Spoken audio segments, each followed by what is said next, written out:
This is the Impressions Exchange Podcast. Impressions Exchange Podcast. Where all topics impacting the graphic imaging and printing industry are addressed via in-depth news coverage, analysis, and timely interviews.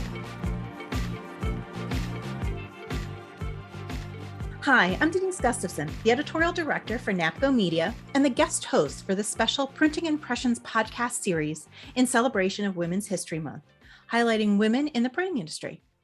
Now, during this series, I'll have the opportunity to talk with women from all segments of the print industry about their experiences and their journey as a woman. So today, it's my pleasure to welcome Katherine Heiden, Timson team leader for Worzalla. So Katherine, welcome. Hi. Okay, I have to ask, what does it mean to be a Timson team leader? It means a lot to me as someone who's grown with this company to be in this position of responsibility, especially as a young woman, being in charge of running my line and making sure the product is good and being able to lead other team members and direct them where to go and what to do. And it's just cool to be a part of it. Awesome.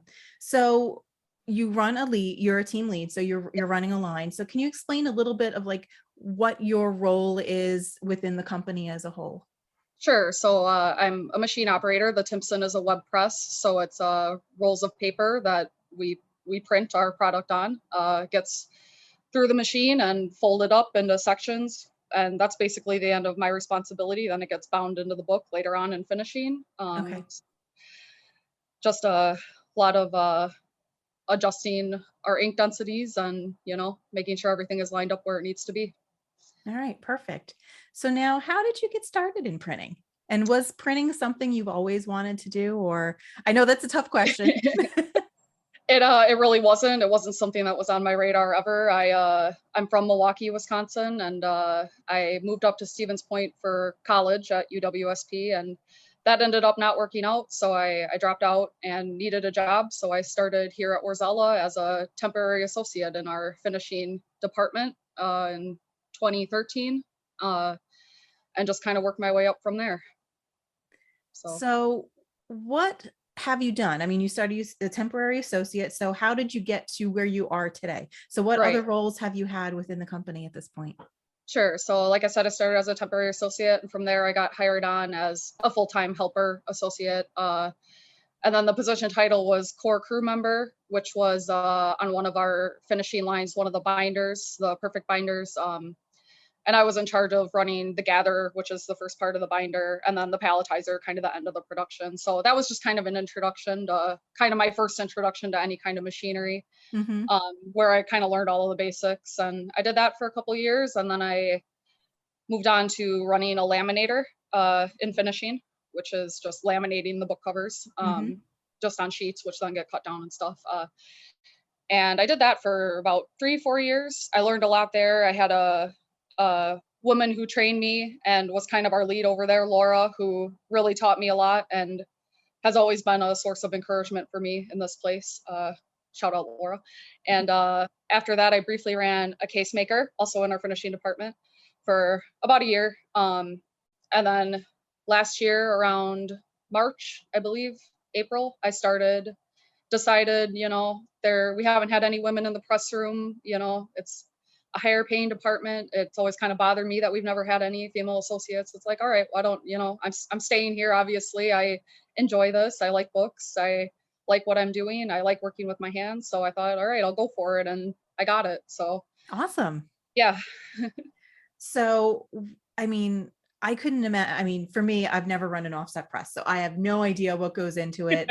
I mean, I understand the finishing parts, but, what kind of, I guess, how was it for you to take that leap to go from the finishing area into running the press and being, I guess, in charge of that line? Right. I will say it was intimidating at first, but obviously there's a training period. So I work closely with a man named Jason, who has been here for 20 plus years. So he obviously had a lot of experience and was able to pass on a lot of tips to me. And it just takes time and experience, and things are a little rocky at first, but I feel like I've definitely seen improvement in myself over especially the past couple months. I feel like I'm in a pretty good place now of knowing what to do and when to do it. So Getting into that rhythm. yes, exactly. Yeah. Yep. Now, I mean, you've already mentioned a couple people that have helped you get to where Mhm. you are. Is there anybody else? Is there anybody else specific or any other things that have really helped you to grow into your current role? I mean, my parents, but that doesn't Mhm. really the company. But of course, I'd like my mom especially is my rock. You need that Yeah, support system, and that's where it starts. yeah, So, yeah. absolutely. My fiance works here too as well in finishing. Oh, So shout out awesome. to, well, yes, Brian. So um, yeah, and Laura especially was really, really the biggest support there for me. Mhm. So yeah, I think, and the support of Brienne as well, and I brought to her actually before I came to the press room that I think women need to have a bigger role in what's going on here, and I like that. I like the changes that I'm seeing. So good. Awesome. Yeah, And it's tough because I'm sure, Worzalla, like a lot of companies, there's a lot of men in yeah, printing. yeah, absolutely. So, I mean, to have women in those roles, and that's one of the questions, is, why do you feel it's important to have women in those like leadership roles? You're running a line, you have women in other areas as department heads. Why is it important to have women in those positions, especially for you or even somebody starting out? I think it's important to have women in leadership positions and everywhere. It's good representation of you know I personally find that there's a certain organization and empathy that a lot of women have that some men tend to lack, that I think helps move things along a little more smoothly sometimes. That's a good thing. And I don't know. I mean, for you, you saw a void. You saw there was no women in the press room. So for Right, you, that gave you the desire to make that change, to to take that step forward, which right. is awesome. Yes. You know, could also having women in other leadership roles, like if you wanted to reach out and you wanted to do something else, move to another department or move to another, area, having women in that position, would that help you? Um, like in office positions, you're saying? Or Whatever. anything, management. Yeah. Yeah, I mean, I like I said, I think it's never a bad thing to have more women in positions of leadership. It's yeah, I don't know. It's No, that's sorry, I don't fine. have a good answer for that. Now, I mean, you already mentioned women tend to be a little bit more empathetic. Right. Are there any other characteristics that you see as women that really help them within the workforce that, eh, men and women bring unique perspectives anyway. Right. So Sure. what is it that you see that women really bring to the workforce? Like I said, I think a big thing that I see around here is organization. I Mhm. find a lot of multitasking and organizational skills, which are kind of maybe pressed on to women more at younger ages. But I think that those are pros that, kind of help keep everything together and where everything needs to be and getting on top of things. And I don't know, I think that, and yeah, like I said, the empathy I think is a really big thing. Obviously, there's men who have a lot of empathy as well, but it's You uh, tend to think as women is a little bit more mothering and more, yes, for sure. nurturing. Yes, yes, exactly. Yeah, yeah, So, and that definitely helps, especially when you're starting, to bring new people into the right, industry to help get them, to get them started. right. More of a welcoming presence. Yes, Yeah. definitely. Yeah. So, I mean, for you, you've been in the industry a little while now. Mhm. So, what do you think could really help us to, or the industry or a print shop to really help to bring more women or even just more people in general? Because I know, the industry is Right. desperately in need of employees to come in. What could help, what could we do to help, encourage people to think of printing as a career? Right. Um, I'd say like, and I know it's already happening, but getting the word out there, obviously Mhm. advertising, and I know that we've been on top of that and stuff. And spoken with Brienne before, and I don't know if anything ever came of this, but getting into like tech schools or even high schools, talking to like as even opposed to like joining a trade. I mean, it's kind of similar in my mind to Mhm. the option of, going to school and possibly going into a lot of debt, or, maybe building a career here and not having to worry about that student loans or anything. But yeah, a trade is usually still means school anyway. With this, you have the option to just kind of skip over all of that. But I mean, again, you kind of got to work your way up. But I don't know. It's a decent career. And, I mean, if we can kind of encourage that in younger people, women especially, just as an option instead of school. Now, just, in school, had you been, I mean, you didn't really get involved in printing until, after you were out of, Right. Out of college. Had you experienced printing before that at any point? No, absolutely not. And we were never even really, at least when I graduated high school, it was all, you graduate high school and you go to college. Yeah. And I tried it, and I almost wish that had been more of an option.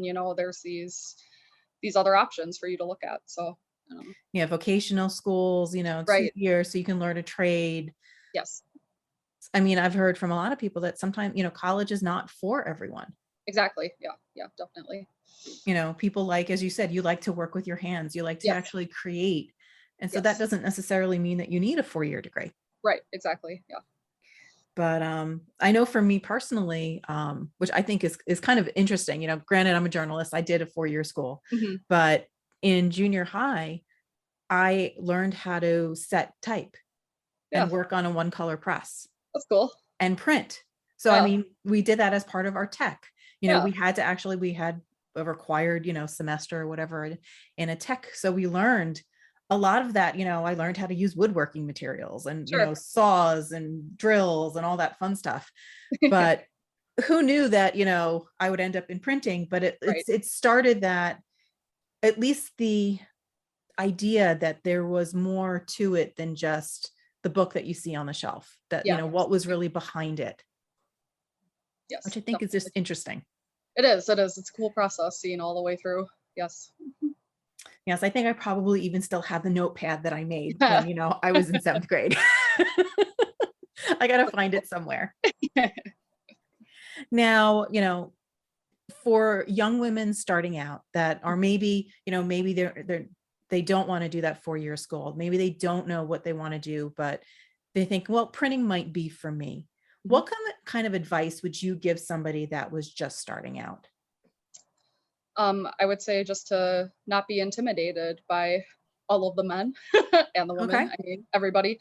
It's a lot, but if you're willing to, work hard, and if you're a fast learner, it can be pretty rewarding. It's definitely a good option. Definitely is. And it's a stable option. And I think it's very fulfilling too, in many cases. Yes.